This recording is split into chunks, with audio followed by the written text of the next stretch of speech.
Hello, आप हमारे channel पर आए तो प्लीज़ हमारे चैनल को सब्सक्राइब, लाइक, शेयर, कमेंट जरूर कीजिएगा। चैनल को सब्सक्राइब नहीं किए तो जरूर लाल बटन को दबा कर सब्सक्राइब जरूर कर दीजिए। फिर एक भोजपुरी गाना आ रहे हैं, आप लोग प्यारा सेवा जरूर दें हमारे चैनल पर। नए होंगे तो जरूर लाल बटन को दबा कर चैनल को सब्सक्राइब करें। सोनमा के हेलो किटे हसी करिया हो, सिंगरिया नैन धोके कर दी हलहा। सोनमा के हेलो किटे हसी करिया हो, सिंगरिया नैन धोके कर दी हलह।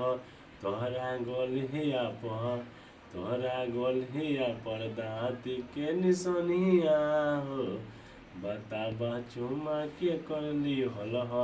तोहरा गोलिया पर दाँत के निशानिया हो, बताबा चुमा के कर ली हलह। सोनमा के हेलो किटी हसी करिया हो, सिंगरिया नैन दो के कर दी हलह। सोनमा के हेलो किटी हसी करिया हो, सिंगरिया नैन दो के कर दी हलह। तोहरा गोलिया पर दाँत के निशानिया हो, बताबा चुमा के कर ली हलह। तोहरा गोलिया पर दाँत के निशानिया हो, बताबा चुमा के कर ली हलह। सोनमा के हेलो किटी हसी करिया हो, सिंगरिया नैन दो के कर दी हलह।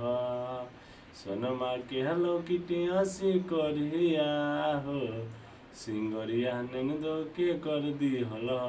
तोहरा गोलिया पर दाँत के निशानिया हो, बताबा चुमा के कर ली हलह। तोहरा गोलिया पर दाँत के निशानिया हो, बताबा चुमा के कर ली हलह।